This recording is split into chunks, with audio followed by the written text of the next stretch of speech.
Hello, how's it going, everyone? Big up Valerie M, as always.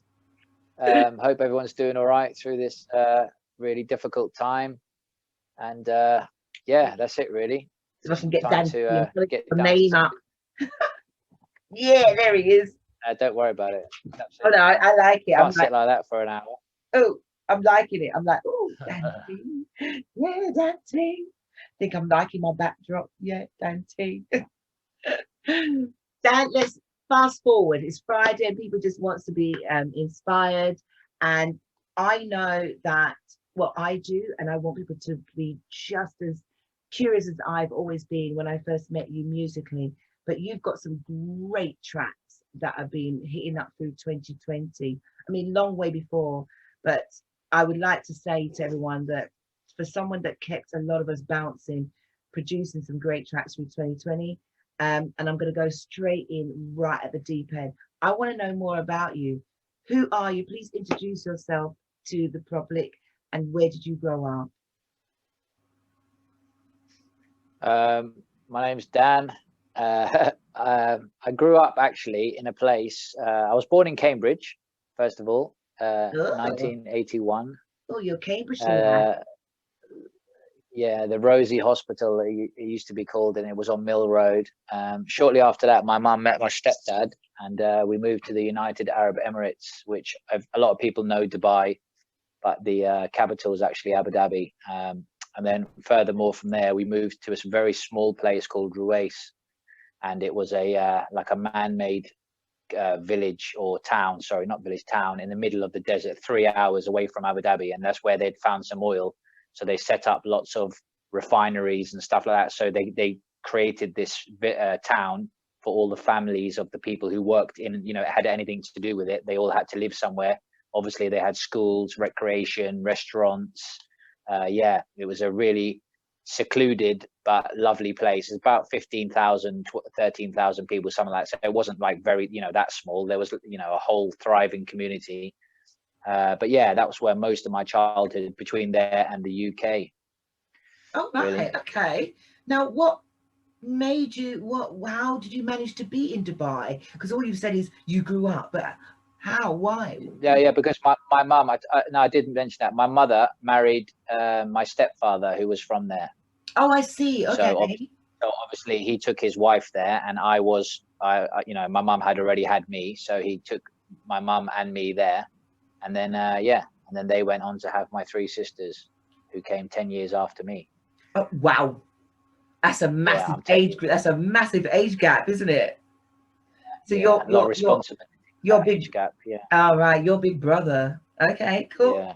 So, okay. How long did you live? So you were there on and off? Or? On and off, more on than off. But like I came back to the UK.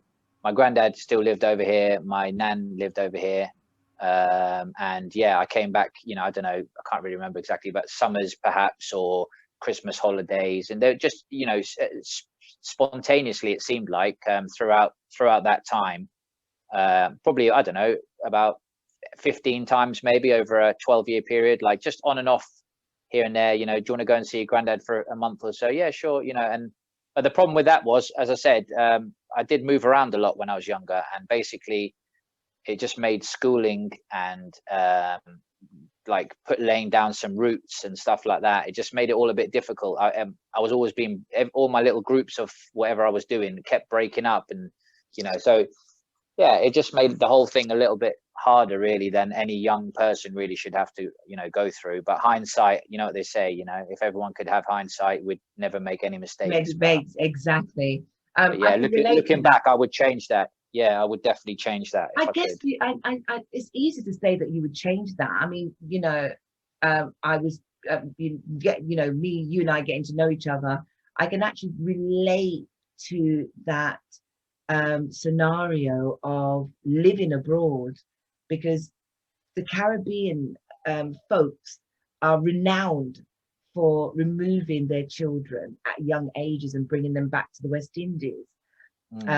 Whatever their reasons were. I think mine were because, I was the eldest, and, I was removed from my other siblings, and I wasn't a bad child or anything like that, but it's just your grandmother takes you, you go and live in another country, it's foreign to you. So you build up friends in the West Indies. You've got friends in England where you're born, but you collide, and so you have, as you said, pockets of different friends, and some of them are fleeting. They don't last long. You still got memories of them. So it's quite, we've got similar childhood.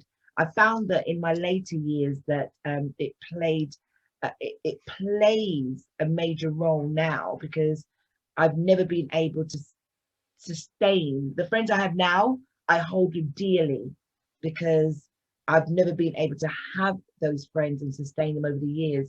So when I turned up on the scene, how many years later, people look at me foreignly, and which is a really weird, because I'm not foreign. I'm born here, but they look at me differently. Like, where does she come from? She doesn't from South, or is she from North? Is she from East? Where is she from? Where did she just appear from? And so sadly, you know, I got pocketed. People just didn't know where to place me. And then when I came back at 13, I had to obviously join another secondary school. There you go. So as you can imagine, what was that year? Maybe I think it was like the end of year 8. So like right in the heart of the, exactly. Who's this new guy? Blah blah. So not only am I dealing with all that drama, I was also dealing with like trying to see which part of what they're teaching us, does it marry up with what I was just learning? The answer is no. And then, okay, what do I need to learn? And, you know, and it just, it was just really difficult. You know, I'm lucky, honestly. I feel blessed that I even came out of it at a reasonable level at the end, you know, like, because, you know, it's so hard. It's so hard. And we honestly, like my oldest son's 18, and we got an offer to move house probably when he was about 15 and a bit. And we deliberately turned it down because I wanted him to finish his school in that school. You know, I remember saying to my partner, it's really important. I'm not disrupting, you know, so the lesson there is obviously you learn from what's happened to you, and you know, try not to reapply it. But so, you know, he doesn't realize how blessed he is. But like I've said to him before, mate, we deliberately put off moving just so that you could finish that correctly. Education. Maintain your group of people that you're with, you know, social and schooling, and then let you move on to your college stuff, you know, which doesn't matter at that point. You can live anywhere, you can just commute to the college and stuff. But that was a big factor in a lot of my, you know, later on life decision making. Because you can't, I mean, it's hard to do, and you keep moving, changing, mixing, matching every 5 minutes. I mean, it felt like that. It was probably about 4 moves, school moves. I think I moved school roughly 4 times throughout there. And some of them were primary, junior, and some of them were secondary, you know. And I think 4 in total. It's really difficult. You get friendly. You know, most people, if you go to primary all the way through to secondary, you've known Tom or Bill or whoever he is or her all the way through, probably, you know, and you really build up these long relationships, you know. So I get it. No, it is quite disruptive. With that said, how did your musical background get formed, if you're backwards and forwards? So, you know, what was your influences for music? My first influences was definitely hip hop, 100%. Like, even in the United Arab Emirates, people like, you know, find it hard to believe, but I was there when Snoop Doggy Dogg burst onto the scene there. Maybe he was there earlier in America, but Snoop Doggy Dogg, Blackstreet, Lil Kim, so many names, Tupac, Biggie. All that era, all those hip hop, and there was these cassette shops in the mall there, and they were dirt cheap. I just remember them being dirt cheap. My mum used to give me, I don't know, like 20 dirhams, I think their currency is called, and you could get like 3 or 4 tapes each time. I used to go in there and say, just give me what's new, man. And it was all about discovery. Just what's this new? I didn't even know. I'd pick up a tape, you know, and it'd say like Loonies. Like I remember that I Got On It release, and I was like, Loonies, who the hell are these guys? And there's like a picture like this. I'm like, what the hell? So I'm listening to it. I used to take this 3-hour bus ride from the capital back out to where we lived in Ruwais, and I used to basically test drive all these albums while I was doing my commute backwards and forwards, because for the weekend I used to go back. I used to go to the capital to see my family and my friends. And then I used to go back Monday to Friday in not every week, but most weeks, because I wanted to go to the capital. There's just more happening stuff, and you know, so I just wanted to go there and stay with my grandma and that there. So test driving these things, 3 hours, 2 ways, that's 6 hours of just fresh, whatever it was, fresh music, you know. And quite often it was a hip hop and R&B. There was R&B. I remember Ashanti. I remember hearing that for the first time. there was loads of them. 112. You got me doing this. Look at me. I'm like, oh. Yeah. There was some real good. It wasn't just like proper hip hop, you know, gangster rap. There was actually some R&B and rap type stuff. Yeah. But generally all from that category. You know, they call it hip hop and R&B. It's from that side. That was my early influences for sure. I still love it now. What about your parents? Were they musical? Were they any music? My mum was heavily like soul and Motown driven, and with a hint of like reggae, like Chuck Demus and Pliers kind of reggae, you know. I don't remember her playing me too much like underground reggae, you know, but like some of that, you know. Yeah, she just loved all that kind of stuff to the extent where she'd like put on karaoke nights sometimes with her friends downstairs. Friday night was a bit of karaoke with the friends, a couple of bottles of whatever the hell she enjoyed, and yeah, it was good times. But and you sneaked in, I bet you sneaked in to have a listen and a bit of a couple of times at first, having a bit of a laugh, because honestly, like they'll even admit it if they could, like that they don't sing very well, you know, they're not singers. But for a bit of fun and stuff, it was really fun for them. And you know, it's just good memories that I have of, you know, seeing them just having a laugh. They used to, obviously, because they were quite bad, all you could hear was them having such a laugh with each other, you know, like, what are you doing? And that's all you could hear. And yeah, it was funny. But then obviously, repetitively over a few months, it soon lost its pizzazz. You know, yeah. So I just used to leave them to it. They're doing karaoke. Okay, close the door. Have a good one, mum. But, you know, enjoy. And that was it. I used to probably go out or do something else.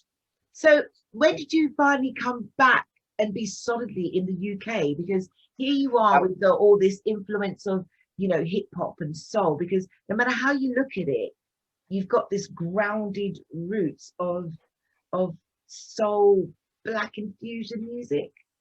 Yeah. I mean, that's the real only way to describe it. Like I mean, Motown's a massive category, isn't it? But yeah, it's very black influence, solely, you know, I don't know, almost it's got with a hint of that gospel type, you know. You know, I don't know how to say it, but yeah, no, that's right. A little hint of gospel in there maybe as well. Yeah. When I came back here, I think I was approximately 13 to 14, which is about 93-ish, if I remember rightly.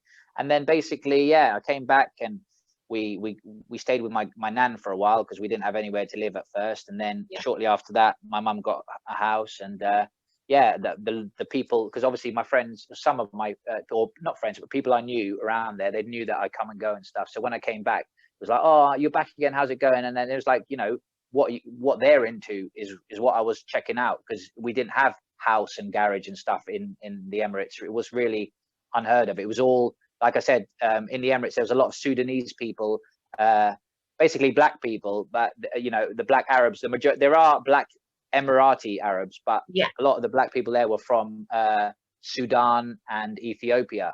Right. So they were the guys mainly pushing the emblem of hip hop there. It was because they were black and they were black. I don't know. We're talking about young boys here, but I don't know. But either way, they were heavily influenced by it. So obviously that's what happened to me. When I came back here, it was like literally completely different. Like barely anyone was into hip hop. They were going to me, what's that album and that? What's this? Because I came back with all my cassettes and my CDs and that. And then they were going, what's that? You know, honestly, it was like the Emirates was funnily ahead of us here. I don't really understand that, but they used to get all the fresh. They're a very import kind of country, the Emirates. They get everything from outside. So, and you know, they get all the stuff from China and all the video games early, and you know, they're always that kind of place. So perhaps they were ahead of the curve here, who knows? But when I came here, it was all about garage. Like all the people around me, even not a little hint of house, but most people were even calling house garage. My age group, don't forget, we're 14-year-old people at this stage. So they're going, oh, I like this house record, house. So, and a lot of that stuff, looking back, was actually garage, or a lot of the garage was actually house. So for me, that's where I fell into. One of my mates was like a DJ, so I basically got interested in it. And then I remember saying to my mum, oh, blah blah, and then thankfully she brought me these belt drive turntables, which were really, looking back now, I mean, they're ridiculous. Like you'd laugh if you pulled them out now. But you sure they weren't CDJ 100? Yeah, no, they didn't even exist then. Seriously, they did not exist at all.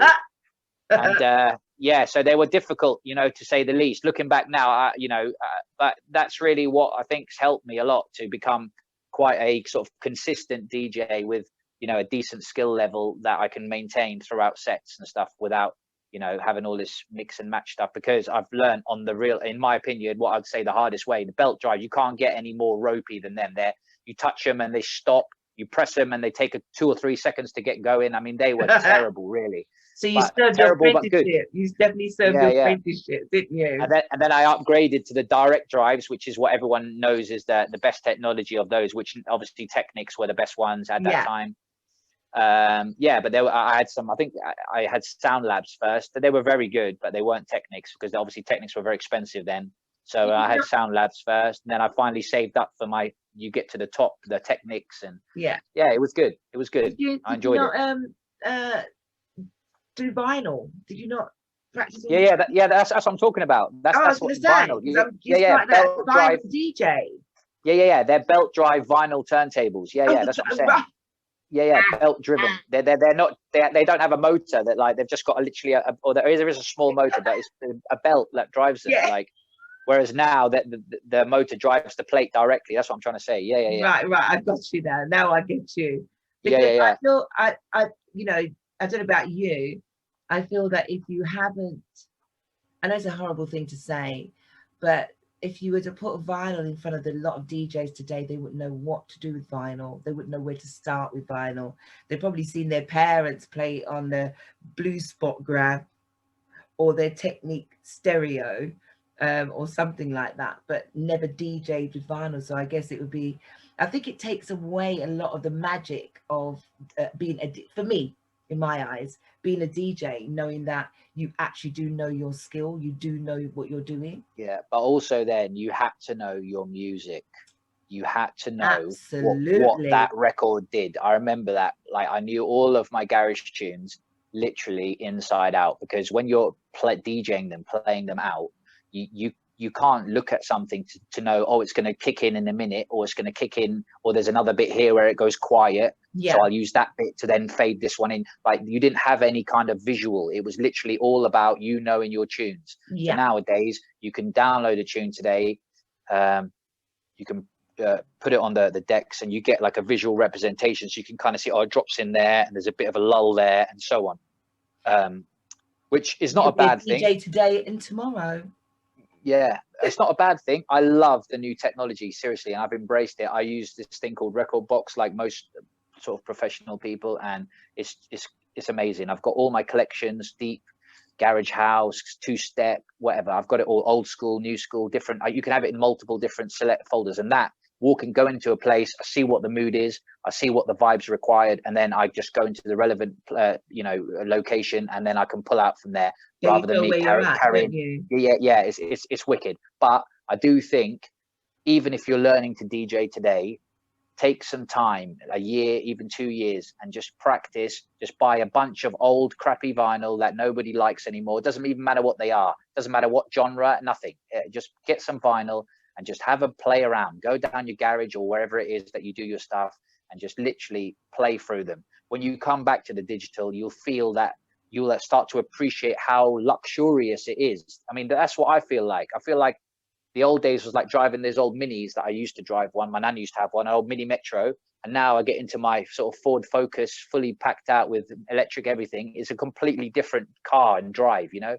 So I'm not saying that the old mini is better than the new thing, no, but they're both in their own. But if learning to drive in that sort of, with, you know, learning to mix and DJ with that kind of problems, with those problems, allows you to appreciate now that they're not there, you know. Plus it's definitely a skill thing, you know. It's a skill thing. It definitely is. Do you recall what was your first gig as a DJ, and where was it? I did a few gigs. Probably the main one was memorable. Which one was memorable then? Memorable was we did I used to work with this internet radio station called Rapture FM, and they were friends with Casey and Daz Norman, who ran the Catch the Feeling brand. Okay. And that Catch the Feeling brand, they did a collaboration with Twice as Nice at the Cambridge Junction, probably about 16 times or something. and we were invited into room 2 to like host that out. So that was like amazing, because I was about 17. Obviously then there was all full vinyl, obviously, which is that's all you had. So it wasn't like, oh, I'm doing a vinyl set. It was just vinyl. That's it. You don't even mention the word vinyl because it's part of the package. Yeah. Whereas nowadays I say, oh, I'm doing exclusive vinyl set. It's like, you know, then that didn't exist. Anyway, so that was Twice as Nice at the Junction with Catch the Feeling.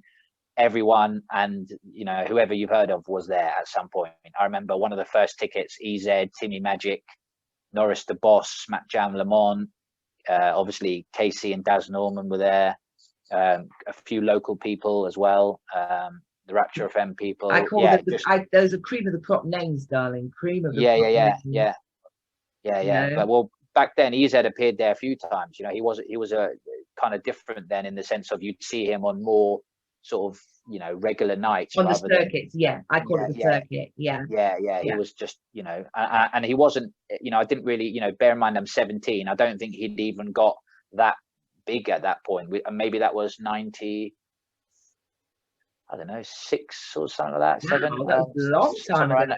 Yeah, somewhere around there. I mean, I've got the flyers on my Facebook somewhere. I'd have to find them, because someone tagged me one the other day. I was like, oh yeah, what a blast from the past.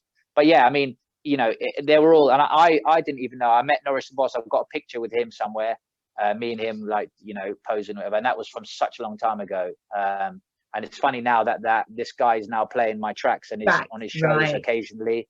You know, he's given me a few spins, bless him. Big up Norris. But yeah, that's what happens, Dan T. Yeah, you're all right. The world goes round. It's just I wish I'd known then what I know now, and I wish I know now. It's just one of those things. But yeah, I enjoying it for what it was. It was a wicked. They were some of the best times. You know, everyone I know that attended there or DJ'd with us there, they still talk about it, saying no, great times. You know, and I spoke to that KC not that long ago and said, "Yo, those nights were wicked, man." He was like, "Yeah, I know." Those were the best. It's not like it is now, but well, we're in quarantine, we're in COVID, but that's different.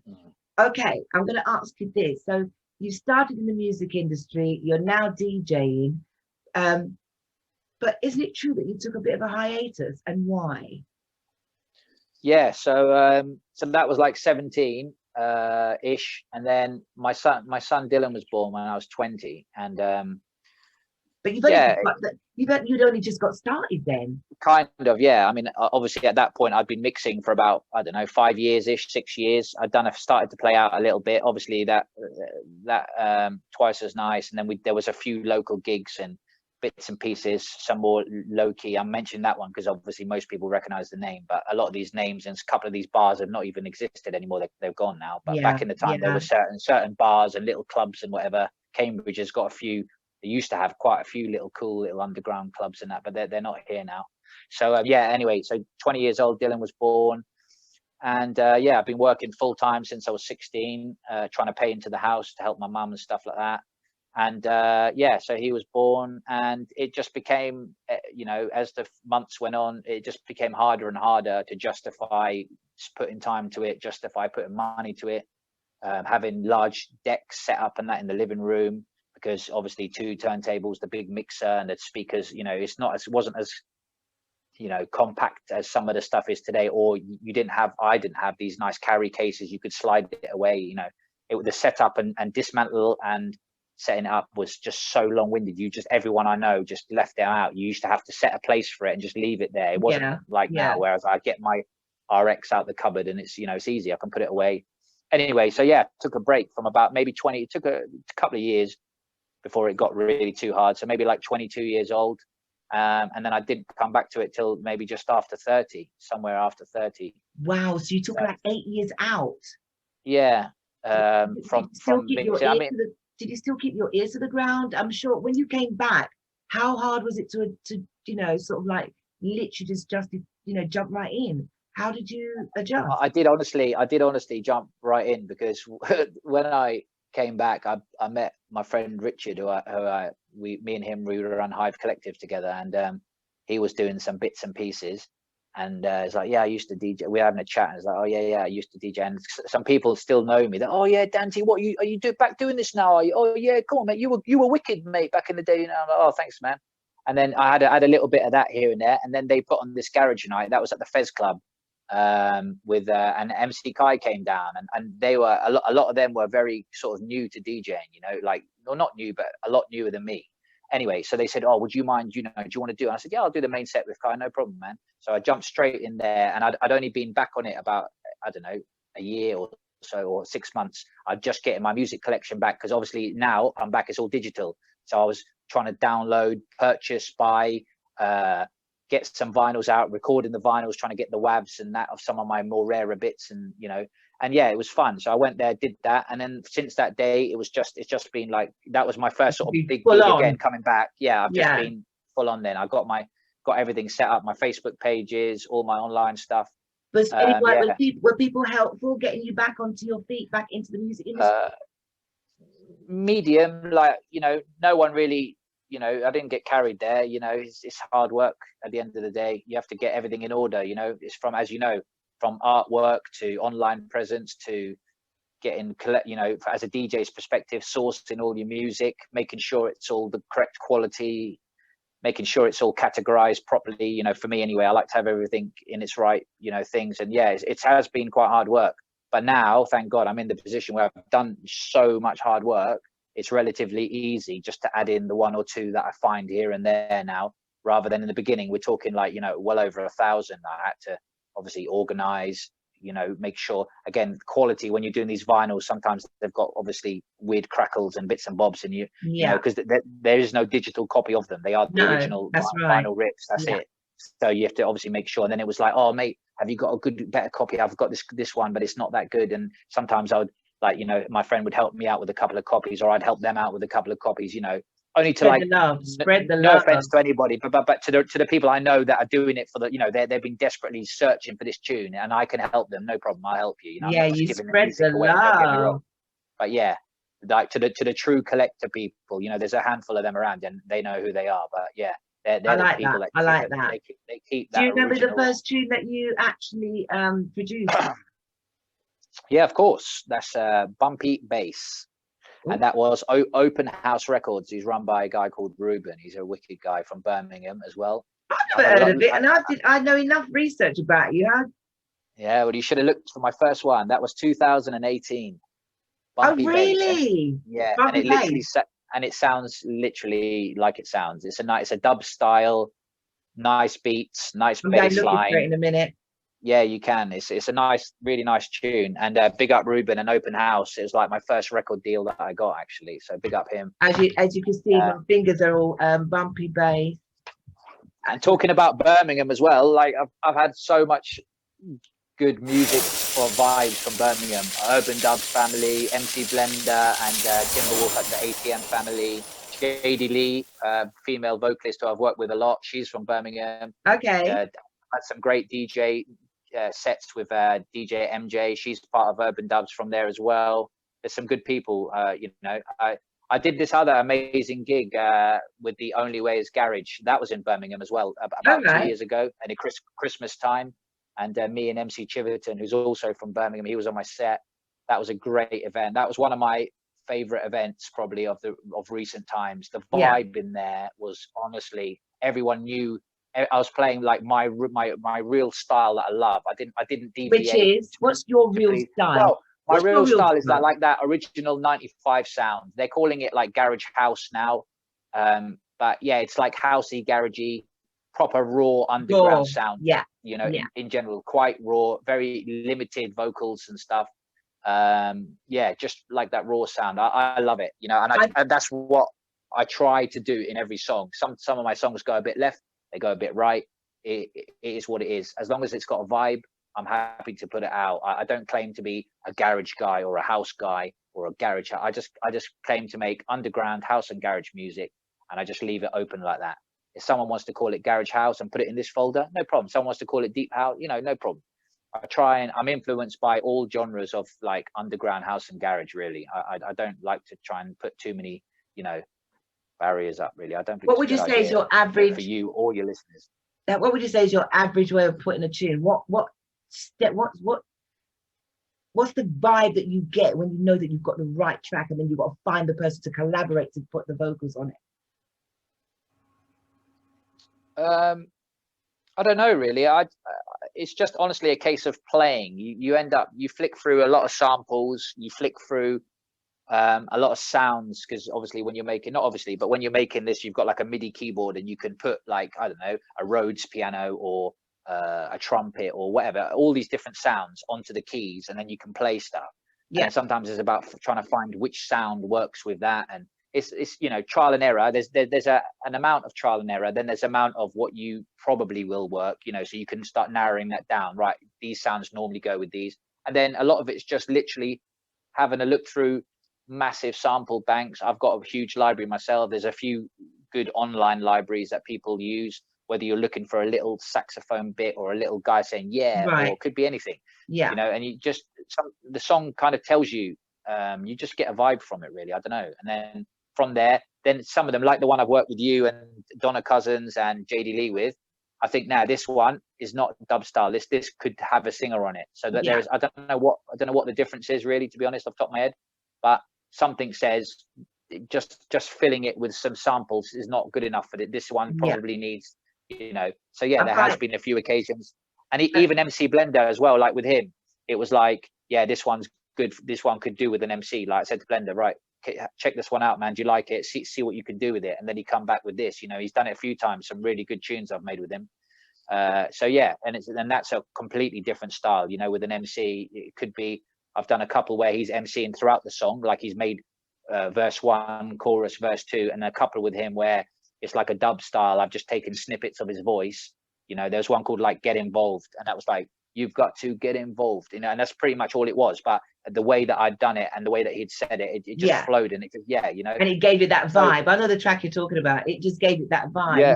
It a bit of energy, you know. Yeah, less is more. You don't need to have too much.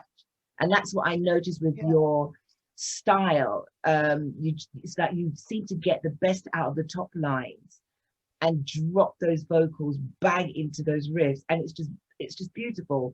And there's quite a few tracks which, when we go back, people will get to see, you know, hear it, because I've got another set of yours to come after this end of this interview. But let's come back quickly, because I want to get you out of here, and so we can hear some more music from you. One of the questions I wanted to ask you, because you've just been music all the way along. If you wasn't a musician, what profession would you be? I don't know, honestly. Music's secondary to me. You know, it always has been, because I've honestly worked all the way through my life. Because, you know, I haven't, you know, I'm not world famous enough to earn thousands. I mean, you know, I would need to cover my wages plus another $2,000 a month or whatever, you know, so, you know, I mean, music is great, don't get me wrong. And it is a source of income, but it's not, you know, it's not comparable to a full-time job. What I'm saying is, if you had a dream, you weren't a musician, so you've got a job. If school grades weren't, you know, if you could try harder, maybe, perhaps I probably would have liked to have been some sort of medical. I like medical stuff, some kind of doctor. I like solving. I like solving. Essentially, I like solving problems, and I like. I work in telecoms now. Obviously, a lot of that's to do with fault finding, engineering, trying to find solutions. Why does this not reach there, and why does the power? Why does it? You know, the fuse keeps blowing. Well, why? You know, and trying to solve electrical faults and stuff like that. So, you know, you can implement those kind of ideas, you know, similar to like what they've been doing with this vaccine and stuff now. It's like they're trying to problem solve. So, you know, try this, does that do this? And, you know, I like that kind of, it keeps the mind busy, keeps, you know, I like that kind of stuff. Anything where there's an issue that I need to sort of resolve kind of gets me going. Okay, so and that's similar. Hang on, that's similar to music. Think about it. You've got these pieces, and you're trying to get it to sound the way you want it. AKA, it's a problem right now. It's not sounding right. So that's probably what drives me in that aspect as well. So that's what. Okay, that's your drive to solve the problem, or investigate, or just how does that work? I like that sort of stuff. You're that type of person. And it helps you learn. It helps you learn, because there is answers out there, you know, as we've spoken about before. You can learn a lot of stuff on YouTube and many other places, and, you know, people with more experience, you know, I've got a few real good. I was going to come to that. You have so much, you know, you've just been on it, bang on it with your music, 100%. Then I know that you started to release right at the pinnacle of 2019, some great tracks. I know for a fact you sent me some really great tracks, and I was able to get one out of it, and it got released in 2020. So High, So featuring High. Valerie M. Go check that one out. It's a So banger. High. Yeah. Right. But COVID then took over. How have you managed to manage that balance musically, knowing that you can't exactly go out and DJ? You don't know if people are buying, people are still buying in the market. How has that been for you? COVID, honestly, from a musical production point of view, was literally like Christmas. Wow. Someone came to me and said, "Yo, you've got 3 months off. Don't come into work, and we're going to pay you." I was lucky of working for a multi-corporation big company. I know a lot. God, God bless them. A lot of people had hard times, but for me personally, they basically said, "Take 3." I think I was on call for some real emergency jobs. I mean, I went out probably about 10 times, in 3 months. They were like, nobody, really remote locations, we need to go and make something safe or whatever. But generally I had 3 months off and an abundance of time, nowhere to go. You can't go out. It's illegal, it was illegal, so I just literally had my computer, me, myself, and my computer, and a whole bunch of inspiration and passion. I had loads of samples and vocals to look through, and yeah, it was literally like Christmas Day for somebody who's, if that's what you like, I had it. Plus we got loads of DIY done at home, and the garden re-landscaped, and it was, if you were in the right position, it was a good little thing. Now we're nearly 2 years in, sorry, a year in, I mean, a year in it, yeah. We've had enough. It's really bad, and I wish people would just bloody stay at home and let's get through this. But in the meantime, the very first initial bit, we didn't know. Nobody knew it's going to be a month, 1-2 weeks. We didn't know. So I'm only talking about the specific beginning. It was so much fun for me, honestly. We had such a good time. A lot of my friends said to me, "Oh yeah, we're having a great family. It's been nice to actually speak to our family, because you just wake up, go to work, come home, have dinner, say goodnight, go to bed, and yeah, it was good to speak to my kids, really socialize, my partner. We all had family time. It was, the first few weeks were amazing for all of us, honestly. I'm sure a lot of people would say that. Lockdown 2, what happened when you got to lockdown 2 and now we're in 3? How has the mindset been? How did you go then? Because there's only so much you can be at home, job. We're making the most of just making sure we go out, making sure we go out at least once a day to do a few laps, not always together. Sometimes I just say I'm just going out for a bit, and I just walk around very, very local.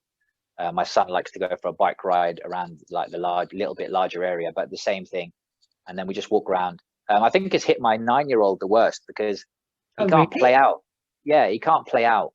So all he's doing is basically doing Xbox or drawing and whatever in his bedroom. And I've actually noticed he's gained a little bit of weight. I'm sure across the nation, a lot of kids having the same issue. And because what do you normally say? Oh, go out and play. He can't go out and play. What's he going to do? Stand in the middle of the green by himself? And that's what the kids of nowadays. Back in the day, you used to be able to go out by yourself, but the kids nowadays, they can't. Honestly, if I said to him, just go outside, here's a stick, here's a stick and a cart and a tin of empty tin of Diet Coke. Here you go. He doesn't know. Like they're from a different time. That like very whereas much, very much. I used to love walking around, just looking at random stuff and I don't know, trees and it's not anything, like that anymore. No, it's not like that anymore. So with that in mind, and with he can't play with anybody, and obviously you can't just send him out and say, "Oh, stay 2 meters away." He doesn't, you can't. So for him, and obviously now we're in winter as well. It's not like he can go and play in my garden. So it's been difficult for him, bless him, actually. I think so. People with younger kids, it's harder. At least like my older son's 18. It's not too bad. I can say, look, mate, do this. Try to stick with this. These are the rules, and that's all I can do, really. I hope that he just follows them when he's outside. But I think that's what people are suffering with now. Like you just can't do anything. Like sometimes we used to go, I don't know, like everyone, to the seaside for the day, or to a park, or to a zoo, or whatever, or visit your friends, like I don't know, things like that, just simple things. Go and see our family, other family members, my sisters, their aunties and uncle. We just can't see anyone, like everybody. But I think that's where people are feeling the pinch the most, I think, now. Because, well, what would you say to the people that you've been fortunate, whereas you're able to have a job, probably parts of it furlough, parts of it not, but you're still getting an income coming in, and it's still able to produce music. But there are guys out there that, I'm not calling any names, I'm not saying that, MCs don't know how to DJ or they don't know how to play music. Do you understand what I'm saying? It's like learning a whole new profession just to keep their creativity going. What would you say, what, they're not as fortunate. So what advice or what would you say to them? Yeah, so you're talking about people that do like DJing is their full-time income. Yeah, so those people, honestly, I can't really comment on them because No, I don't know. I don't even know what that, and I know people like one of my friends does beauty therapy and stuff, and that's the same. That she has had such a bad time because you can't come into contact. You can't do people's nails and eyelashes and makeup, whatever, because you can't be close. So she's self-employed, so she had no furlough money. Her and her husband both had like self-employed jobs. So I really, God bless those people, and I hope, I don't know what to even say about them. But for me, I was in a full-time job with a multinational corporation who would have paid furlough, but they because they're part of the infrastructure, they stayed open. And like I said, we only had that 3 months. I've been back to work after those 3 months. I've been back to work full time. And then we've just been juggling with what the tier system is. So, if like now the government have said, right, back up to the top. So now we've gone back to emergency only.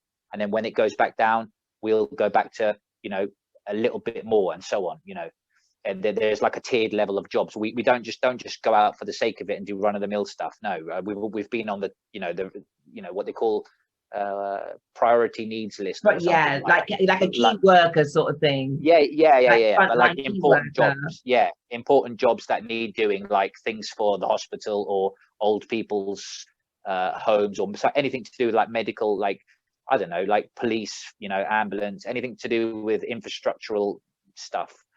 I love that. You're still no matter how much you are being a DJ, you are still a key worker. So I applaud you for that.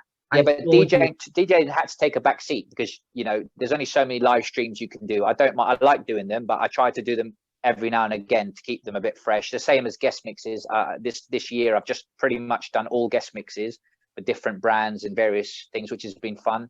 But yeah, my main focus has been production. I mean, like I said, when you come home, you can't go out anywhere. There's nothing you can do. So for me, I've just been putting all of my time and energy into that.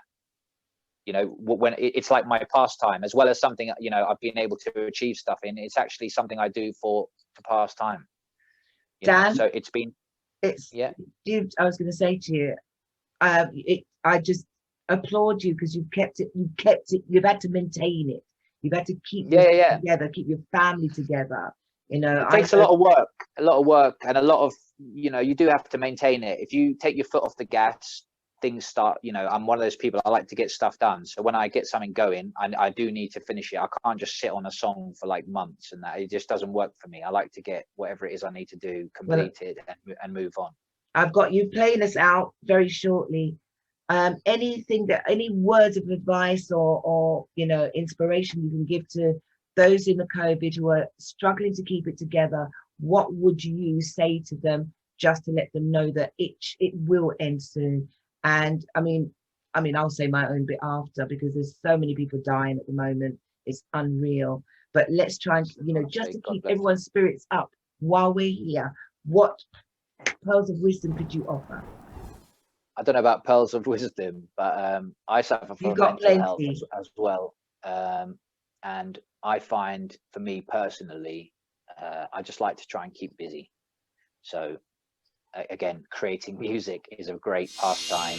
As I mentioned earlier, we've done a lot of DIY. And when it was during the summer months, we've done a lot of gardening work, not because we had to necessarily, but something to do. I find if I just get up and try and get something accomplished today, whatever it might be, for me, that really helps to know that I've done, I've achieved something, I've accomplished something. Plus you get to, obviously your surroundings improve at the same time. So it's win-win. Or in music's case, a song gets completed.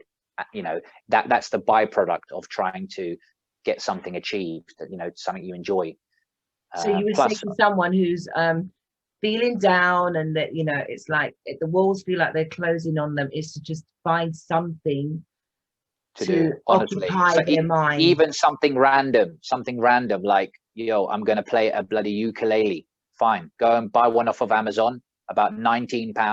Go on YouTube, look up how to play. It's only a 4-string guitar, you know, ukulele. Look one up.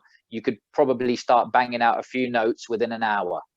Just watch the guy play 2 or 3 different hand positions. You could get a little something going, you know, and then you think, oh, I've done something today. And then the next day you should, or hopefully could, wake up feeling like, oh yeah, I want to learn a bit more, you know, and that's all it takes sometimes, that little one bit of, you know, achievement to make you want more achievements. Yeah. And then you want more achievements. I don't know, I found that a lot of people have,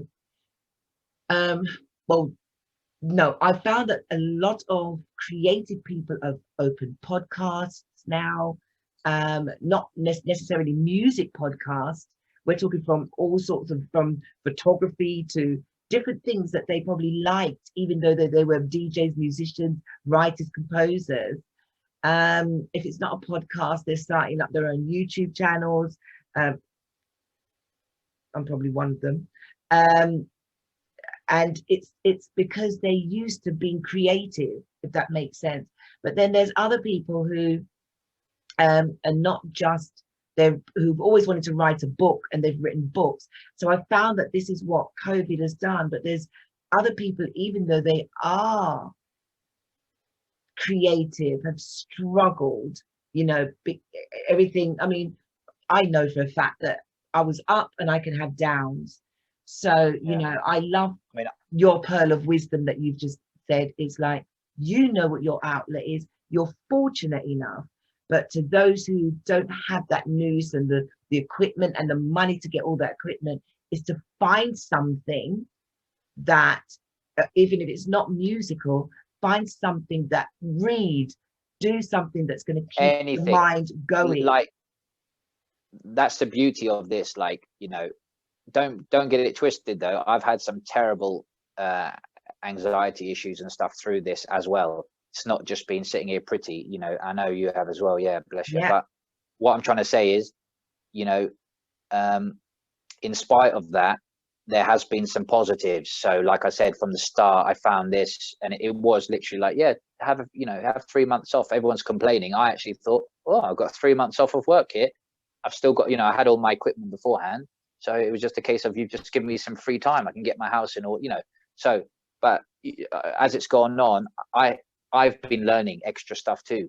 Like, I've learned a lot of mechanical stuff to do with certain plugins that work with Ableton and you know, many other production software. But like different stuff, I've had that extra little bit of time to just, you know, look in a little bit more. Hone your skills. Yeah, not just a couple of hours when I get home from work, because I've got no work. So now maybe I could do, you know, if I had the inspiration, I could put in more. If I want more time, I can have, you know. And it was just that little bit extra, learning some new skills, you know, like what you have with this podcast. And you know, that's what I'm trying to say. So even if you stop this in the however long, whatever time, you can look back and go, look, I achieved this. Look what I achieved, you know. And that's the whole point of what I'm trying to say. Find something, even if it's tiny, that it's irrelevant what it is. Could be music, could just be, guess what, today, like with my son, you know, in the schools, where now he's doing online, where they talk to him for an hour each day and then they set him work. But in the beginning, it wasn't like that. So I used to say to him, right, today, go and find out how glass is made. Well, what do you mean? I mean, go on YouTube, mate, and I want you to come down here in an hour and tell me. I want you to explain to me how, you know, so you do your research. Love that.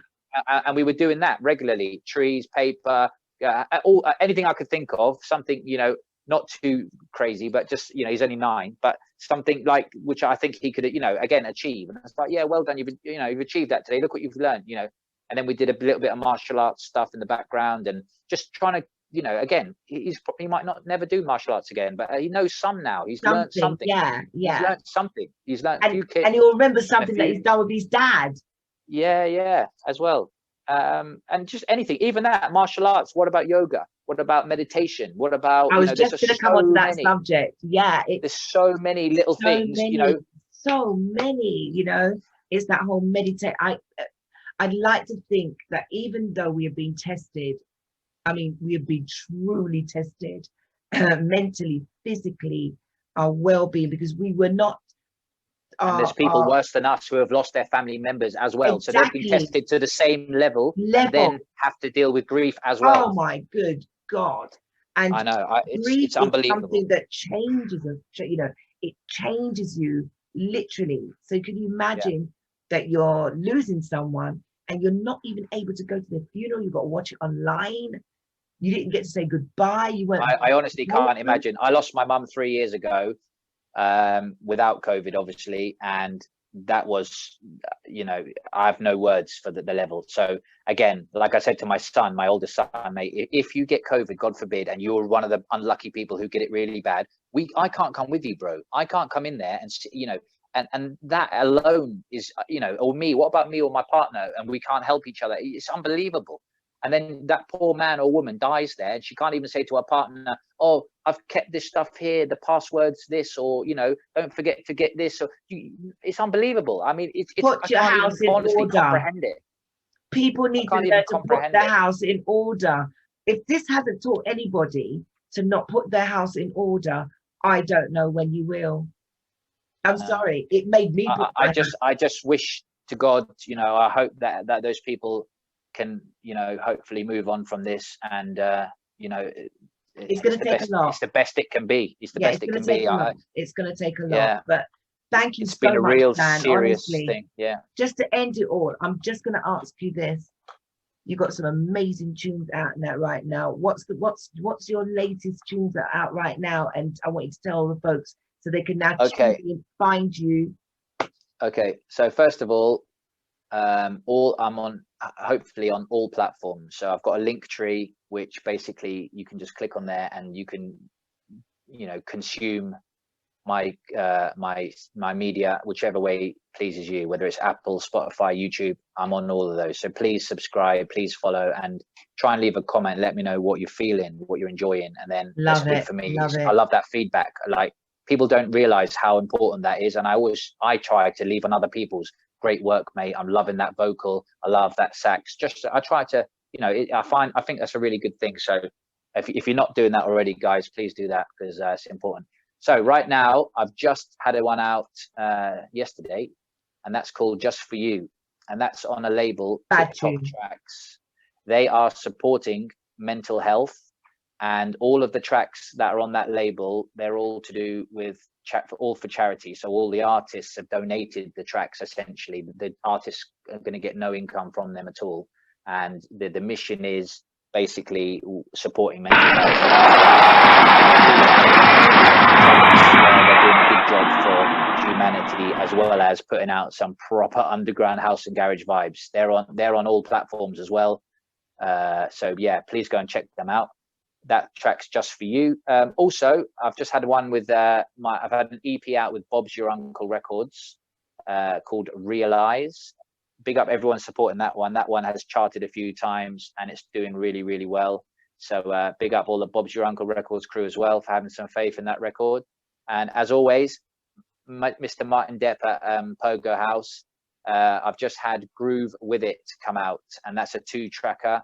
The second track, Good Vibrations, is at the end of this mix, so listen out for that. Bad tune. And that is a wicked tune. Loads of people are like, what the hell did you know? It's a combination of house, break beat. I don't know, but I loved it. It's catchy. It had a little hook and the vibe. I just went with it, and that's what's come out. Love it. Love that tune. But yeah, I'd just like to take a minute, honestly, thank everyone that I've actually worked with since the last, I don't know, few years that I've really, you know, everyone I've worked with, DJ'd with, parties I've played at, anyone that's ever written me a comment to say wicked tune or great set or whatever, anyone that's listening, supporting, streaming, buying, just being part of the scene. All of us are the scene. Without, you know, without one component, there is no scene. You know, you can have a whole bunch of DJs, if you ain't got no listeners, there is no scene, and vice versa. A whole bunch of listeners, if there's no one performing, there is no scene. So we're all part of the same thing. You know, I just wish everyone would honestly just appreciate what is here now. It's a bit like COVID, you know, like hopefully it's made you appreciate the world made you look at the trees differently, made you look at the grass, I don't know, made you appreciate your friend, I don't know, Valerie M a bit more, whoever they are, you know, like, you know, you must admit we've spoken more. I've spoken more with many of my friends because we like the connection. You know, we're always too busy. I haven't got time for him. I haven't got time for her. Right, Make some time, man. Make some time and actually comment on people's things and tell them that they're doing well, you know, and tell them good job. Because guess what? Appreciated. Yeah, because if they don't, they might disappear one day and they might stop. And I've seen a couple of artists honestly vanish. I'm like, what's happened to this guy? Where's he gone? And he obviously just thought, well, no one really cares, I might as well go, you know. And it's a bad mentality, yes, but you know, it's not hard just to give people that bit of give them that bit of faith, you know, give them that little bit of confidence, not fakely though, not falsely, because that breeds a whole nother problem. But you know, if you're appreciating something, just let them. I always do it in a restaurant. Great meal, mate. Lovely drink. Oh, great, that's a lovely coffee. Whatever it is, just tell people, you know, I don't know, just appreciate what's there. I love you, Dan. I love you because it's so true. Once again, big up everyone. I hope you guys are doing well, or the best you can, actually. I hope you're doing the best you can under the circumstances. There is light at the end of the tunnel, hopefully now. 3 approved vaccinations in the UK.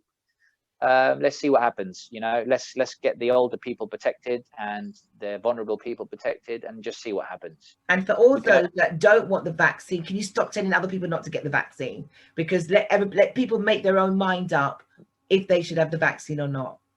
Really, truly, just each to their own. I'm a great believer of that. Yeah, if you let the people do what they're doing. Let people do what they need to do and stop scaremongering people on telling them what to do. Let us decide. And I'm to be honest though, legally, just do, you know, at the end of the day, no one's bigger than the government at the end of the day. Right. You know, we're all living in this country that's governed by this government. So if the government say stay in your house, don't go out by a certain whatever time, just, you know, just stay at home. That's all I'd say right now. I've been trying very hard to just do what I've got to do, because I do want to return to normality. I miss my friendships. I miss, you know, going out. I miss hugging and touching. I miss stuff. It all. Just random stuff. Seriously, going for a walk, like, you know, we walk here nearby, but we, you know, driving somewhere to just walk up and down a new, you know, like we used to go like on a Sunday to a new location and just check out a new place and, you know, have an ice cream or whatever. Right. You know, little I've things got the like forest that. where I live, so it's quite nice. You're lucky. You're lucky, yeah. Yeah, I live by the forest, so I can. I got no forest near here. Oh, really? Yeah, I'm by the forest, so I find it so you know, cathartic. It's lovely. It is lovely. Just see nature for what it is, and it just helps me anyway. I tell you what is lovely, Kent.